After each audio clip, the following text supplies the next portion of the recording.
Hello mga kabarangay, papakita ko lang sa inyo itong orchids natin. Ito po ay namulaklak na. Ito po ay waling-waling. Ayan po mga kabarangay.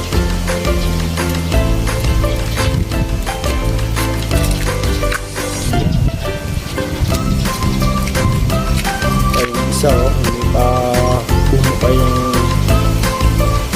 bulaklak niya. Ito pa yung iba. Ayan po. Haba na sumayad na sa lupa mga kabarangay. Yung bulaklak.